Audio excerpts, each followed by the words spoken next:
At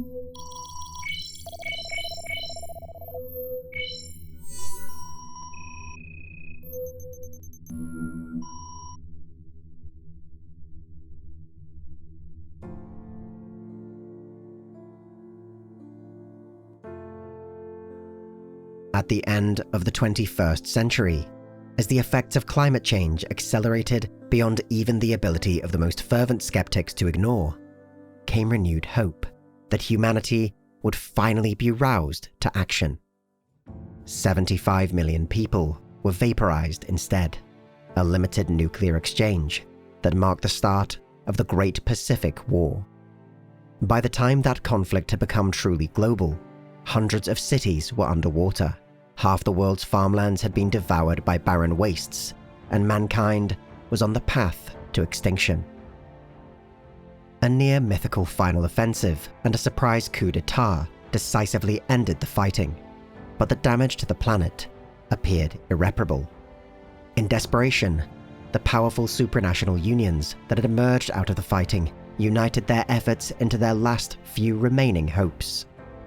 Over the course of the war, enormous leaps in technology had been made. Capable of immense destruction, now they represented a final gambit to save mankind.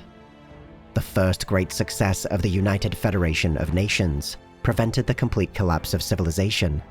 Their second opened a vast new frontier.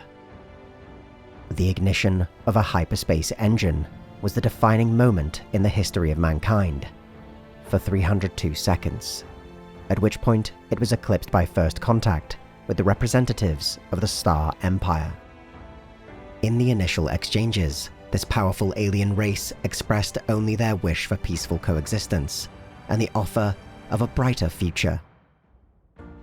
A limited technological and cultural exchange built the foundations of trust on both sides. It was strengthened even further when humanity was introduced to the Empire's client races.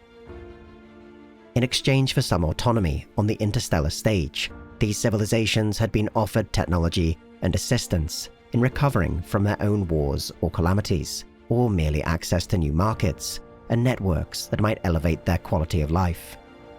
In discussions of membership, the diplomats of each race were upfront about its costs and convincing in its benefits. Finally, the United Federation of Nations voted to become the fifth protectorate of the Star Empire. The Imperials were true to their word, and with alien technology and systems, the recovery of Earth's environment began showing dramatic signs of progress. Humanity adapted quickly to life within the Star Empire. Its corporations, innovations, ideas, and culture quickly recognized as valuable contributions. But the cracks in the Imperial Foundation were far more visible from the inside. The Empire had become stagnant, and the rapid acceptance of humanity was recognized as a symbol of weakness rather than strength. Federation intelligence believes the Empire has less than a century of life left to it. Its collapse might come in any number of ways, and contingency plans for each eventuality are being drafted. It will be a time of immense opportunity, but any path to independence or hegemony must be tread with the utmost care. Earth has its rivals in the Star Empire, species whose predatory instincts have been tempered by Imperial membership, but are just waiting to be unleashed. Every preparation must be made, so when that day finally arrives, the United Federation of Nations can act swiftly and decisively.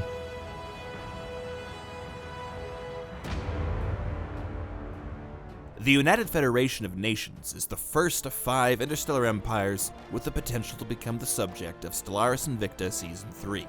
While it might be tempting to view it as the generic, baseline, egalitarian democracy option, I see the Federation as the most dynamic of our choices, with unlimited potential to adapt and change and end the game as something completely new entirely. Some early diplomacy with our Imperial overlords and fellow fiefdoms will add some flavor to the early and mid-game, but after that, who knows where we'll end up. So if you'd like to cast your vote for the United Federation of Nations, a pledge of just $2 on our Patreon will get you access to the polls when they open this Friday, January the 23rd. And to learn just a bit more about how this nation might function in-game, check out our social media, where some additional information has just been released.